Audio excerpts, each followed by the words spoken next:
Hi everyone, Andrew Hewitt here, just having a little bit of a chat to James Clyne from Dillon Clyne on the evolution of his business and what it means to be an emerging business in the current economic environment. Jimmy, long time no see, mate. How are you? I'm really great, Hugh. It's good to see you too, mate.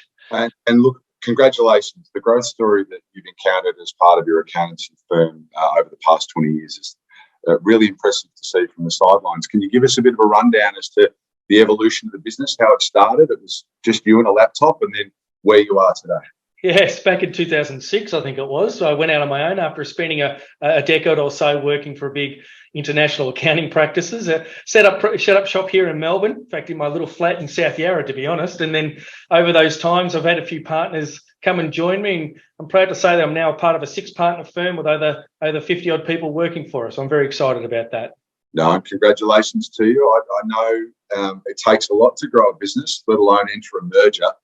What are the 3 tips you've got around the most important things to focus on, not just when you're an emerging business or starting it up, but as you go on that growth journey? What would be the 3 things you'd encourage people to focus on? Yeah, it's a good question. I mean, the mergers are never easy. It doesn't matter how close you might be and how aligned your product offering might be with someone.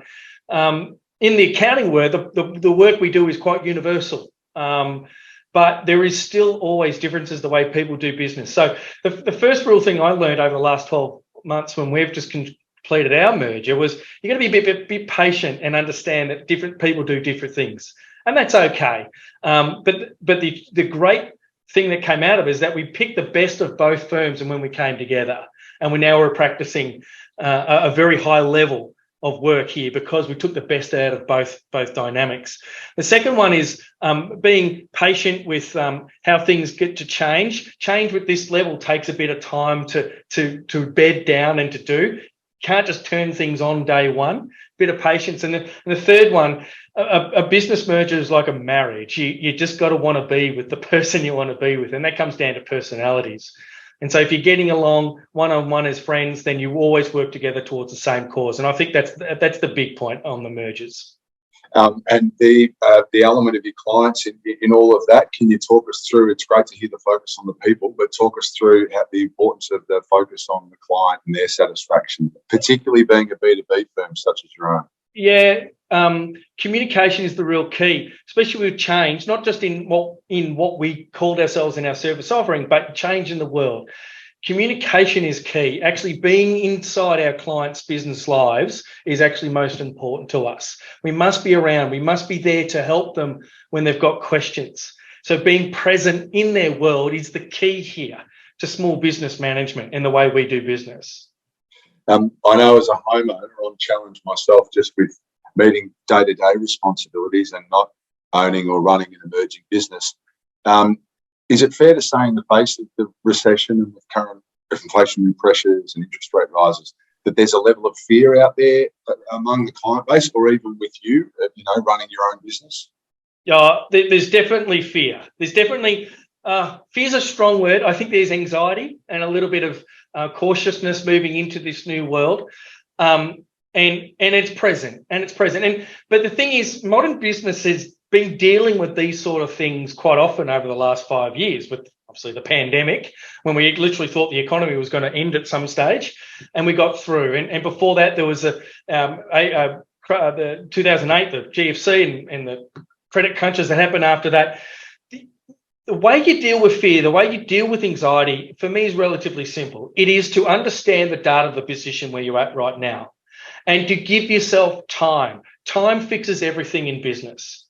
If you're trying to make decisions that affect your next week, then you're in a little bit of trouble. We need to start talking about where you're going to be in 3 to 6 months' time. And if that position is not that good, then you've actually got time to fix it. There's a lot of things you can do within 3 months to alleviate any problems within your business. So time is your best friend.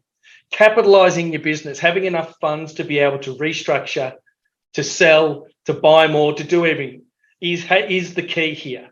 So what we advise a lot of our clients to do is to just ensure that the business is going to be stable for the next 3 to 6 months, and then allows you to implement strategy and your next phase without any hindrance or stress on any of that.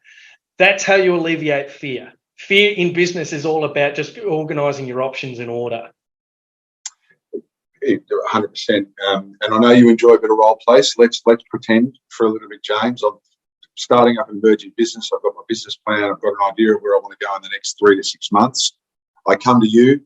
You reflect on some of the biggest learnings you've had when you were starting up your business. What advice are you giving? Oh, I think you've got to fund your business properly. I see too many good ideas not quite get there because they run out of resource to be able to implement any sort of strategy. So if you're starting from scratch, make sure you've got enough funding and enough cash to get you through the first 6 months.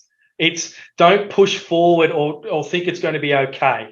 By alleviating that cash position allows you just to focus on making sales.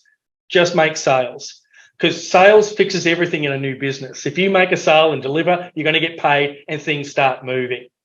So the biggest learning issue I had was when I started, and I made this mistake myself. I didn't fund the business properly enough. And all of a sudden I was scrambling just to complete the orders and the work I was meant to be doing instead of thinking about the next growth strategy.